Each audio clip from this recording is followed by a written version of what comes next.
Vous voulez parler avec plus d'élégance et de fluidité, sans chercher vos mots. Certains termes vous permettent d'acquérir cette fluidité, d'acquérir cette élégance verbale et de faire preuve d'une éloquence bien plus soutenue face à vos interlocuteurs. Vous cherchez ces différents mots. Vous avez vu une ou deux vidéos sur Internet, mais vous cherchez une vidéo qui compile réellement des mots qui s'appliquent à votre quotidien, pas des mots que nous n'utilisons jamais. Alors, laissez-moi vous présenter au sein de cette vidéo 9 mots qui ont révolutionné ma manière de communiquer, mon éloquence et qui aujourd'hui, a fortiori, sont utilisés dans ma communication du quotidien. Ces 9 mots, je tiens à le préciser, ce ne sont pas des mots extrêmement complexes, qui sont, pour un jargon, bien précis. Parce que certains de mes concurrents proposent des mots qui ne sont applicables que dans le domaine juridique, ou que dans le domaine de la santé, ou que dans le domaine économique, ou que dans le domaine politique. Non, là vous allez trouver des mots que vous pourrez utiliser au repas de famille, avec vos amis, au restaurant le samedi soir, que vous pourrez utiliser n'importe où. Mais juste avant de découvrir ces mots, il est important, les amis, quand même s'abonner à cette chaîne YouTube. Si vous êtes nouveau ici, vous découvrirez conseils précieux chaque semaine sur les thématiques suivantes. L'aisance sociale, pour être confiant en public, l'éloquence, pour utiliser les bons mots et les bonnes tournures de phrases, mais également l'intelligence sociale et le jeu social. Alors si tout ça, ça vous intéresse grandement, abonnez-vous à cette chaîne et nous sommes partis pour les 9 mots qui vont révolutionner votre manière de communiquer. Alors le premier mot, c'est un adverbe. Moi, vous savez, je suis très friand des adverbes. Vous l'avez vu si vous avez suivi ma formation sur la prise de parole, et notamment la meilleure formation sur la prise de parole en public, c'est Speaker Evolution. Exactement. Elle est dans la description de cette vidéo pour ceux que ça intéresse. Une formation payante, mais qui dure plusieurs mois. C'est 2 mois et demi de formation pour vraiment devenir un maître dans l'art de la prise de parole en public. Je suis très friand des adverbes. Les adverbes vont vous offrir justement cette profondeur dans le discours. Et pour le premier mot, on est vraiment sur le mot subtilement. J'ai glissé subtilement dans la conversation des éléments de je ne sais quoi. J'ai subtilement dérobé ceci, cela. Vous parlez, je ne sais pas, par exemple de... Qu'est-ce qu'on pourrait prendre qu'il y a dans l'arrière-plan ? Bon, un bouquin, admettons, quel bouquin j'aurais pu subtilement dérober quelque part. Il s'avère que j'ai l'imitation de Jésus-Christ dans ma bibliothèque, mais qui ne m'appartient pas. Je l'ai subtilement dérobé à une personne que j'ai fréquentée à l'époque à un certain endroit. Bon, je ne lui ai pas volé, je lui ai demandé si je pouvais l'emprunter, je finirais un jour par lui rendre forcément, mais je lui ai subtilement dérobé lorsqu'elle était en train de cuisiner, je l'ai légèrement feuilleté, et après je lui ai demandé si je pouvais l'emprunter. Et là vous faites des rimes en « et », et là c'est génial. Mais le mot subtilement, très très intéressant. Qu'est-ce que vous pouvez avoir aussi comme expression? Tout à fait. Tout à fait, celle-là, elle marque un accord avec quelqu'un, et plutôt que de lui dire d'accord, carrément, ouais, carrément, ouais. Non, tout à fait en 3 mots. Donc, tout à fait, c'est une excellente remarque, c'est une excellente idée que tu as eue là, je suis tout à fait d'accord avec toi. Troisième expression très intéressante, en l'occurrence. Cette fois-ci, vous allez aller sur la précision d'un point sans hésitation. Donc, en l'occurrence, cette solution semble la plus adaptée. En fait, vous allez être vraiment sur un mot que vous utilisez. Et souvent, qu'est-ce qui peut être utilisé à la place de ça? C'est un mot qui ne viendrait pas en remplacement d'une petite expression qu'on utilise dans un jargon assez simple, à moins que vous utilisiez le « du coup » très souvent. Du coup, cette solution semble la plus adaptée. Là, vous pouvez dire « en l'occurrence ». Quatrième mot, c'est le « certes ». Certes, C-E-R-T-E-S. Il y a toujours le S pour nuancer les propos et montrer une réflexion approfondie.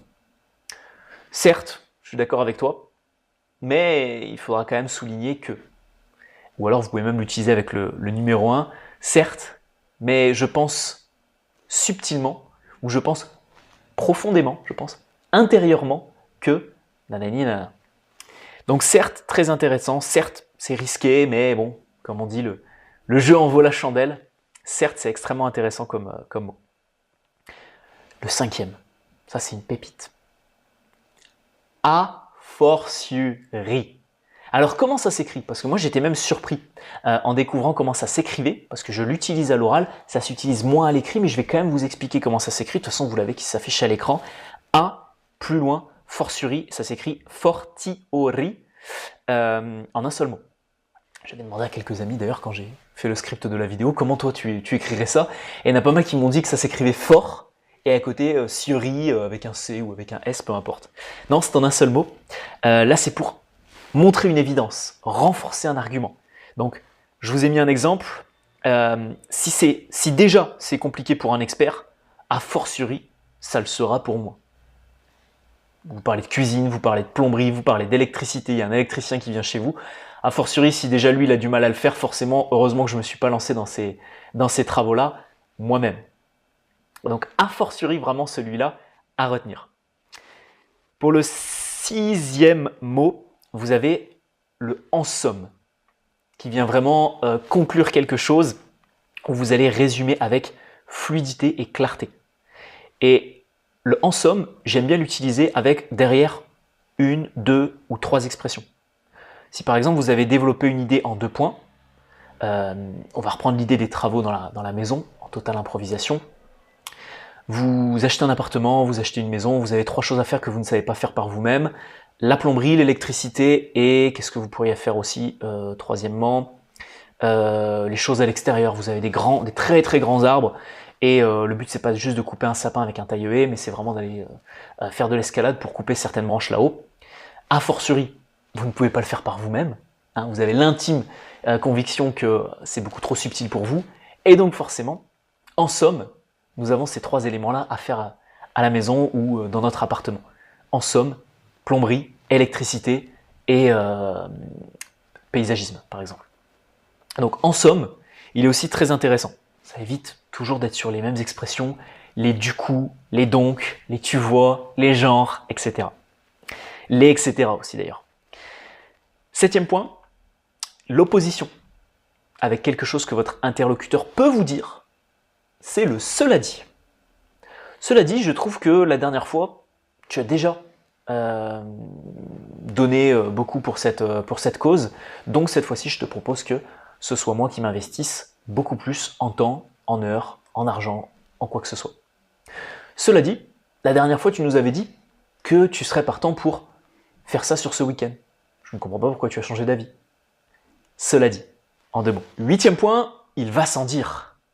En 4 mots différents, je crois, il va, sans et dire. En 4 mots, là, ça montre aussi une évidence.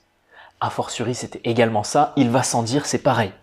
C'est quelque chose de totalement évident. On n'a même pas besoin de le dire.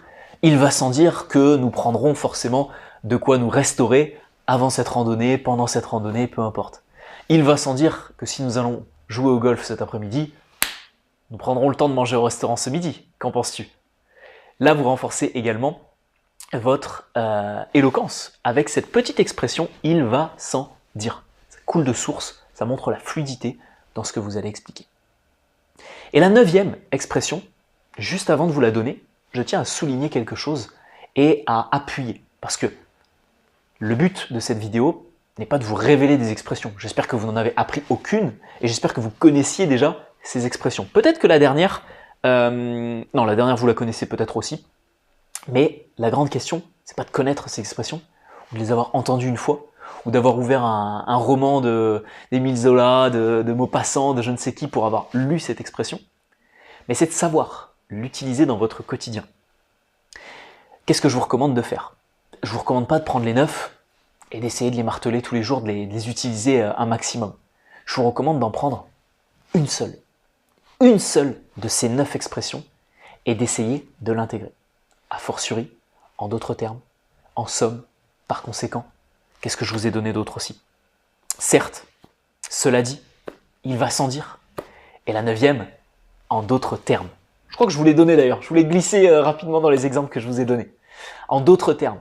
Là, c'est pour reformuler quelque chose que votre interlocuteur aurait dit et vous essayez de le donner dans d'autres termes, justement, et peut-être faire une métaphore, ou le simplifier, ou justement aller chercher un point de vue légèrement différent. En d'autres termes, ce que tu es en train de me dire, c'est que je dois rester bosser samedi pour pouvoir finaliser un dossier que toi, tu aurais dû terminer. C'est ça que tu es en train de m'expliquer. Voilà.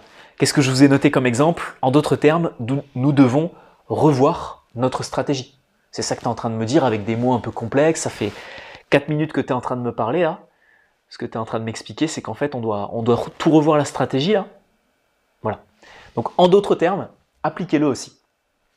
Petit jeu dans les commentaires pour conclure cette vidéo YouTube. Soit vous me dites quel mot et quelle expression vous allez appliquer et vous allez vous astreindre, encore un petit mot intéressant, à appliquer pour votre propre langage soutenu. Deuxième jeu qui est aussi disponible dans les commentaires, vous me donnez la meilleure expression qui signe votre communication et que vous utilisez très souvent si ce n'est pas une des 9 expressions qu'il y a en dessous. Conseil bonus. Je me rapproche un peu de vous pour ceux qui regardent mes vidéos jusqu'au bout. Si vous voulez augmenter votre éloquence, si vous voulez avoir un langage plus soutenu, faites très attention aux 5 personnes que vous entendez le plus. Pas que vous fréquentez le plus, mais que vous entendez le plus. Si tous les soirs, vous regardez 50 vidéos de ma chaîne YouTube, déjà vous en aurez pour à peu près... il doit y avoir quoi, 600 vidéos sur ma chaîne YouTube, vous en aurez pour 12 soirs.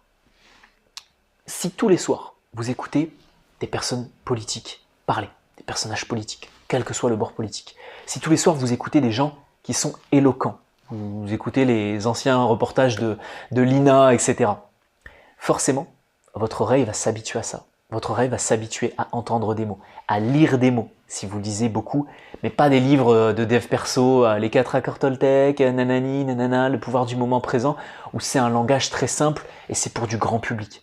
Si vous lisez vraiment des livres qui sont sérieux, du 19e siècle, du 20e siècle, des choses comme ça, là vous aurez beaucoup plus d'affinité avec un langage soutenu. Et c'est comme ça qu'on développe un vrai langage soutenu. C'est en faisant très attention au discours que vous entendez en permanence autour de vous.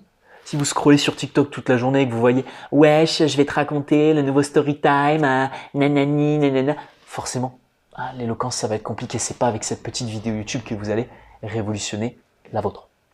Donc, j'attends vos commentaires pour les petits jeux. J'espère que ce petit bonus vous aura aussi permis de réaiguiller les fréquentations, les écoutes que vous avez dans votre quotidien.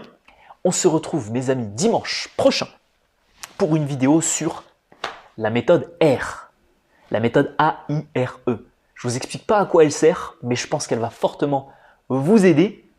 Et puis, vous avez aussi la possibilité de vous inscrire à ma formation gratuite si vous voulez devenir un homme ou une femme éloquente en 90 jours, sans stress et en ayant une excellente communication.